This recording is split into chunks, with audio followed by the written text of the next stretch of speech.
दोस्तों, एक लड़का दिल्ली जाने के लिए हावड़ा जंक्शन पर ट्रेन का इंतजार कर रहा होता है। बहुत सारी भीड़ होती है। यात्री इंतजार कर रहे थे कि मानो गाड़ी में इतनी भीड़ होगी कि आपने अपनी सीट कैसे मिल पाएगी। तब तक थोड़ी देर के बाद गाड़ी आती है। खिड़की पे बहुत लंबी भीड़ होती है। वो लड़का जो नौजवान होता है, युवा होता है, वो गाड़ी के अंदर प्रवेश हो जाता है। गाड़ी में जब बैठ जाता है, बैठने के बाद सीट अच्छी तरीका से कवर कर लेता है और अपना बैग रख लेता है। कोई यात्री आता है तो उससे कहता है कि मेरे पास एक सवारी है, लेकिन ऐसा था नहीं। वो सोच रहा था कोई आएगा तो सीट मिल जाएगी, लड़के हैं। तो वो बैठ जाता है, ट्रेन चलने लगती है, यात्री अपना अपना सामान रख के बैठ जाते हैं। तभी एक नौजवान लड़की आती, बहुत सुंदर होती है। वो जगह देखकर कहती है, भाई साहब, क्या कोई आपके साथ है, यहाँ बैठने वाला है? अगर नहीं है तो मेरी हेल्प कर दो, मैं बैठ सकती हूँ। लड़का कहता हाँ, मेरे साथ कोई नहीं है, आप बैठ जाइए। तो वो लड़की उसके पास बैठ जाती है। बैठने के थोड़ी देर के बाद जब ट्रेन 10-20 किलोमीटर निकल जाती है, तभी लड़की पूछती है, भाई साहब, आप कहाँ जा रहे हैं? लड़का पूछता है कि मैं दिल्ली जॉब करता हूँ और मैं दिल्ली जा रहा हूँ। लड़का पूछता है कि आप कहाँ जा रही हो? तो वो लड़की कहती है कि मैं भी दिल्ली, मेरा घर है, मेरे माता पिता रहते हैं और मैं भी एक ऑफिस में जॉब करती हूँ, मैं भी दिल्ली जा रही हूँ। लड़का कहता है, अच्छा ठीक है, हम और आप दिल्ली जा रहे हैं तो कोई बात नहीं, बहुत सारी भीड़ होती है। दोस्तों, सब लोग अपनी अपनी बातें करते हैं तो वो भी दोनों बातें करने लगते हैं। आप कहाँ की रहने वाली हो? लड़की पूछती है, आप कहाँ के रहने वाले हो? तो वो लड़का कहता है कि मैं कलकत्ता का रहने वाला हूँ, जो हुगली नदी के किनारे कॉलोनी है, उसी में मेरा घर है। लड़का पूछता है कि आप भी बताइए, आप कहाँ की रहने वाली हो आप? तो वो भी कहती है कि मेरा भी घर कलकत्ता में है और मेरे माता पिता बहुत पहले से वहाँ रहते हैं। एक ऑफिस में काम करती हूँ और ठीक ठाक काम चल रहा है। लड़की बहुत सुंदर होती है दोस्तों, युवा होती है, 24-25 वर्ष उम्र होती है। लड़का भी 27-28 वर्ष का होता है। लेकिन लड़का जो वहाँ होता है, एक मैनेजर के पद पर काम कर रहा था, अच्छा पढ़ा लिखा था। दोस्तों, उसके बाद में जब रात्रि होती है, सब लोग अपना अपना खाना खाते हैं, एक दूसरे से बातें करते हैं। तो लड़की भी खाना खाती है, अपना टिफिन निकालती है, लड़का भी। तो लड़की जो होती है, लड़का का टिफिन अपन ले लेती है, अपना टिफिन लड़के को दे देती है और एक दूसरे को ऐसे घुल मिल जाते हैं मानो इनकी कब से दोस्ती हो और कब से मिले हुए हों दोस्तों। लेकिन आगे इस कहानी में होने वाला क्या है, थोड़ा समय निकालकर इस कहानी को अवश्य सुनिए।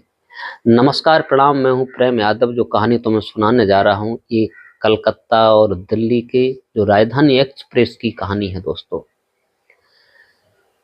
दोस्तों, जो लड़का होता है, लड़के का नाम होता है राहुल। ये भी कलकत्ता का रहने वाला था। लड़की होती है जिसका नाम होता है भावना।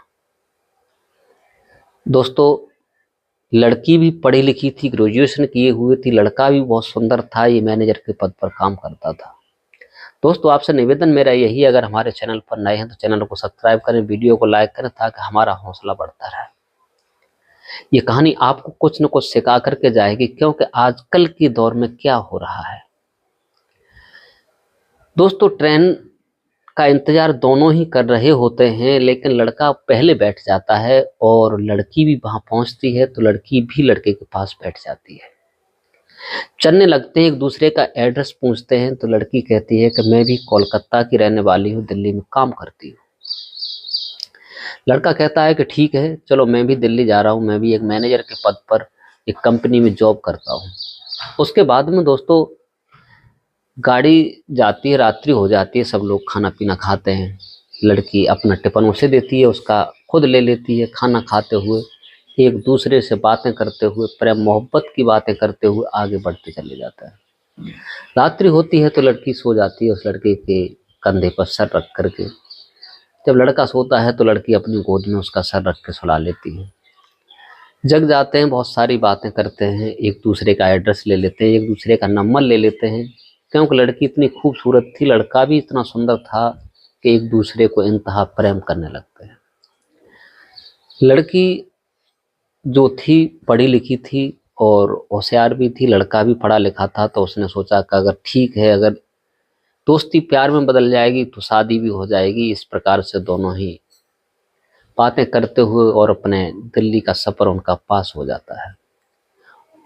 और ट्रेन में जो भी यात्री थे वो नहीं समझ पाए थे कि ये अलग से हैं क्या हैं, वो समझ रहे थे कि हो सकता है कि पति पत्नी है। इसी प्रकार से सफ़र पास होता है और दिल्ली उतर जाते हैं। लड़का अपने रूम पर पहुंचता है, लड़की अपने घर पर पहुंचती है और शाम को फ़ोन करती है और पूछती है राहुल आप कैसे हो, पहुंच चुके हैं। लड़की जब फ़ोन करती है, लड़का कहता है ठीक है आप बताइए भावना आप पहुंच चुकी, बोले हाँ। उसके बाद बहुत सारी बातें होती हैं, दोनों एक दूसरे को कंपनी में जाते हैं तो भी बातें करते हैं, वीडियो कॉल करते हैं, बहुत सारी बातें होती रहती हैं।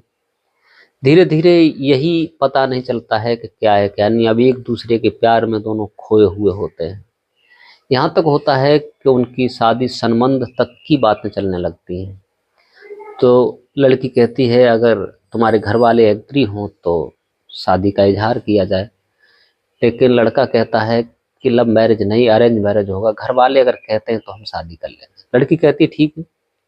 इसके बाद 8-10 महीना रुकने के बाद लड़का अपने घर आता है और लड़की अपनी माँ से कहती है, वो भी दीपावली पर अपने घर माता पिता के साथ जाती है तो वो बात खुल जाती है। तो लड़का के घर एड्रेस लेकर उसके पिता और उसके भाई बंधु जाते हैं। जाने के बाद शादी की जब बात करते हैं तो लड़का के जो पिता होते हैं, भाई चाचा ताऊ होते हैं, बोले कहते हैं अगर लड़का की इच्छा है, अगर तुम्हारी लड़की को पसंद करता है तो मना हम भी नहीं कर सकते।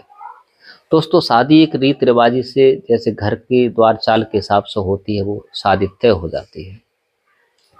शादी जब तय हो जाती है तो सब लोग बड़ा खुश होते हैं। शादी भी करा दी जाती है, शादी बड़ी धूमधाम से होती है, बहुत सारा पैसा खर्च होता है। भावना और राहुल दूल्हा दुल्हन बनते हैं। शादी होने के बाद जब भावना अपनी ससुराल आती है तब क्या होता है दोस्तों, कहानी यहीं से पलटती है उस जगह पर। दोस्तों शादी हो जाती है, शादी होने के बाद जब लड़की ससुराल पहुंचती है, लड़का शाम को रीति रिवाजी से पत्नी के पास पहुंचता है स्वागरात के लिए। जब स्वागरात के लिए पहुंचता है तो लड़की मना नहीं कर सकती, कहती है ठीक है जो भी है सब ठीक है। जब स्वागरात के लिए लड़का जाता है, जब उसका घूंघट उठाता है तो दोस्तों कुछ और ही नज़ारा होता है, क्योंकि लड़का लड़की होते हैं उस दिन सब कुछ होता है, शारीरिक संबंध भी बनता है।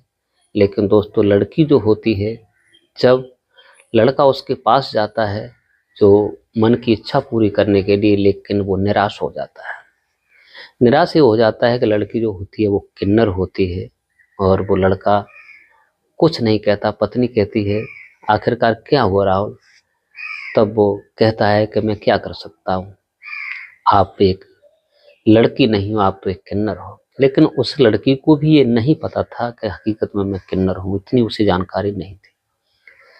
तो लड़की कहती है कि आप बताइए मैं क्या कर सकती हूँ, जो ईश्वर ने किया है वो ठीक है, आप मुझे छोड़ सकते हैं, मुझे तलाक दे सकते हैं, मुझे छोड़ दीजिए, कोई बात नहीं है। आपकी ज़िंदगी बर्बाद हो जाएगी राहुल, मैं नहीं चाहती कि आपकी ज़िंदगी बर्बाद हो, अगर मैं किन्नर हूँ तो ये बहुत गलत है। लेकिन लड़का जो होता है वो कहता है कि यही तो है कि बच्चे नहीं होंगे, मेरा दूसरा भाई है उसके बच्चे हो जाएंगे, पिता का नाम चल जाएगा, लेकिन मैं तुमसे प्यार करता हूँ, मैं तुम्हें ठुकरा नहीं सकता। जब भावना से ये बात वो लड़का कहता है तो उसका दिल पसीज जाता है कि आखिर में किन्नर होते हुए भी ये मेरे साथ जिंदगी निभाने के लिए और काटने के लिए तैयार है। तो लड़की अपने घर आती है और अपनी माँ से पूरी बात सच्चाई बताती है, माँ मैं एक किन्नर हूँ, मेरे पास वो चीज़ नहीं है जो पति को खुश कर सकूँ, बहुत गलत हुआ है, लेकिन राहुल मुझे छोड़ने के लिए तैयार नहीं है। लेकिन ये बात पति पत्नी और उसके सास ससुर के बीच में थी। लड़की ने अपने घर वालों को ये बात दोस्तों नहीं बताई थी। कहानी बड़ा ही इंटरेस्टिंग है। घर वाले कहते हैं कि बहू के बच्चे नहीं होते हैं, इलाज करवा लो, लेकिन उस लड़के को मालूम था कि किन्नर है, किन्नर का कौन इलाज करेगा, अगर इसके समाज में मालूम पड़ गया तो इसे किन्नर आकर के यहाँ से ले जाएंगे, इसकी मट्टी खराब होगी, जगह जगह नाचेगी, ताली बजाएगी, इससे यही बढ़िया है कि इसकी ज़िंदगी मेरे साथ कटे। दोस्तों इसके बाद में जो भावना होती है, एक दिन अपने पति राहुल से कहती है मैं एक बात कहूँ, अगर तुम्हें बुरा ना लगे तो। राहुल पूछता है कि क्या आप कहना चाहती हो। बोले कहने के लिए है क्या, मेरी एक बहन है और आप अगर चाहो तो हम अपनी बहन का विवाह तुम्हारे साथ करवा देंगे। राहुल कहता है कि पागल हो, कोई लड़की चाहती है कि दूसरा विवाह हो जाए, बोले मैं किन्नर हूँ, संतान हो जाएगी, मेरी बहन है तो क्या है, हम दोनों लोग मिल बांट करके घर में बने रहेंगे। राहुल बहुत मना करता है, लेकिन भावना अपने पिता से कह करके, माँ से कह करके अपनी छोटी बहन जो रोहिणी होती है उसकी शादी अपने पति के साथ करवा देती है। दोस्तों, रोहिणी भी इतनी सुंदर लड़की थी कि बहुत खूब सुंदर थी, लेकिन रोहिणी जो होती है ना ही तो अपनी बहन से कभी लड़ती है, ना ही किसी से, ऐसे रहते हैं। राहुल बीच में सोता है, दोनों इधर उधर सोती है। दोस्तों, इस चीज को देख करके राहुल भी बड़ा खुश होता है, क्योंकि दोनों बहनों में इतना प्यार था। और राहुल के घर वाले भी बड़ा खुश होते हैं, क्योंकि उसने अपनी बहन की शादी कराई है, बच्चे नहीं हुए इसलिए, तो घर वाले भी बड़ा खुश होते हैं। लेकिन दोस्तों, कुछ समय के बाद राहुल की जो दूसरी पत्नी होती है रोहिणी, इसके जुड़वा 2 लड़के पैदा होते हैं। 2 लड़के पैदा होते हैं। भावना कहती है कि बहन, ये बच्चे मेरे नहीं हुए तो क्या है, एक लड़का मुझे दे दे, एक लड़का तू ले ले, दोनों एक एक करके अपनी जिंदगी। तो रोहिणी कहती, बहन ऐसी परेशान क्यों है, ये लड़के दोनों तेरे ही तो हैं। लेकिन दोस्तों, जो भावना होती है दोनों बच्चों का पालन पोषण करती है, अपनी बहन से कहती है तुम्हें कोई मतलब नहीं है, ये बच्चे दोनों मेरे ही हैं। दोस्तों, इसके बाद में कुछ कहानी बदलाव ले जाती है। कुछ समय के बाद जो रोहिणी होती है उसे ये हुआ कि ये बच्चे छोटे छोटे हैं, इसके तो बच्चे नहीं हुए, किसी दिन ऐसा हो सकता है कि मेरे बच्चों को ये मार न दे। दोस्तों, कहते हैं कि औरत की बुद्धि नाजुक होती है, तो अपने बच्चों को अपनी बड़ी बहन के पास नहीं जाने देती थी। और एक दिन कहने लगी कि तू तो एक डाहिन है, तेरी तो कोख चली ही नहीं, तू तो एक किन्नर है, तू बच्चों की पीर क्या जान सकती, हो सकता है कि मेरे बच्चों का गला दबा दे, मेरे बच्चों को मार दे, मैं आज से अपने बच्चे तुझे नहीं दूंगी। दोस्तों, दोनों बहनों में बड़ा फाट हो जाता है, लेकिन भावना होती है अकेले में बैठ करके रोने लगती है। जब उसका पति आता है राहुल, तो राहुल से जब वो पूछती है क्या बात है, तब राहुल कहता है कि आप मुझे बताइए। तब वो कोई बात नहीं बताती, लेकिन उसकी बहन रोहिणी होती है राहुल को भी भर के फिट कर देती है कि ये क्या जाने, इसके तो बच्चे हुए नहीं, हमारे 2 बेटे, किसी दिन ये जहर दे सकती है, किसी दिन मार सकती है, ये तो बांझ है, इसके तो कोई है ही नहीं, ये तो किन्नर है, ये बच्चों की पीड़ा क्या जान सकती है, इसलिए या तो इस घर में ये रहेगी या इस घर में मैं रहूंगी, 2 नहीं 1 ही रहेगी। दोस्तों, अब उसके पति की मजबूरी थी, अगर उसकी नहीं मानता है तो वो नाराज होती है, वो नहीं मानती क्योंकि वो किन्नर है। दोस्तों, इसके बाद में अब भावना बहुत परेशान, उसका पति भी साथ नहीं देता है। दोस्तों, यहाँ तक होता है कि भावना कहती है कि मुझे केवल 2 रोटी देती रहना, हम यहीं बने रहेंगे। लेकिन उसकी बहन कहती है या घर में तू रहेगी या मैं रहूंगी। दोस्तों, भावना जो होती है अपना उदास चेहरा लेकर के और वो घर से निकल जाती है। निकलने के बाद दोस्तों, जहाँ किन्नर समाज के लोग रहते हैं उन्हीं में जाकर के मिल जाती है पढ़ी लिखी अवस्थी थी। दोस्तों, इसके बाद में जो रोहिणी होती है, रोहिणी का सर्वे सर्वा घर हो गया, लेकिन रोहिणी जो होती है कुछ समय के बाद उसका भी मन डगमग होने लगा, क्योंकि राहुल था दिल्ली काम करता था, लेकिन रोहिणी का एक लड़का से प्यार हो जाता है। दोस्तों, एक लड़के से मोहब्बत होती है। मोहब्बत होने के बाद यहाँ तक होता है कि राहुल जब कंपनी में जाता था उस लड़के को घर बुला लेती थी। बच्चे छोटे छोटे थे। दोस्तों, बच्चे छोटे छोटे होते हैं और वो उस लड़का के साथ भाग जाती है। रोहिणी उस लड़का के साथ जब भाग जाती है, दोनों बच्चों को घर छोड़ करके, राहुल जब शाम को आता है तो बच्चे रोते चिल्लाते घर पे मिलते हैं। खोज करता है लेकिन खोज भी कोई नहीं लगती, लेकिन वो समझ गया था कि ये भाग चुकी है। उसने उसके फोन की जब कॉल डिटेल निकाली तो उसे पता लगा ये तो दूसरे के साथ चली गई। उसका कोई अता पता नहीं मिलता है। दोस्तों, अब वो राहुल ड्यूटी भी नहीं जा पाता, क्योंकि उसके छोटे छोटे 2 बच्चे हैं। अब उनका पालन पोषण कौन करता है। अब उसके दिमाग में झटका लगा कर देखते हैं, अगर कहीं भावना अगर इस घर में आज होती तो शायद है कि इस घर को चलाने के लिए बहुत काफी थी। दोस्तों, जब उसकी खोजबीन करता है तो किन्नरों से बात करता है तो भावना का पता लग जाता है। वो जाता है गाड़ी लेकर के, दोनों बच्चों को लेकर के भावना के हाथ जोड़ता है, दोनों बच्चे भावना की गोद में बैठ जाते हैं। राहुल कहता है कि बहुत बड़ी गलती हो गई जो मैंने तुम्हें ठुकराया था, तुम्हारी ही बगिया लगाई हुई आज वो उजड़ चुकी है। भावना कहती है मेरी छोटी बहन अच्छी है और उसकी बात आप मानो कि आपका परिवार ना बिगड़े। तब वो कहता है कि तुम्हारी छोटी बहन तो किसी के साथ भाग चुकी है, मुझे छोड़ दिया है, लेकिन अब आप चलकर घर को संभालिए।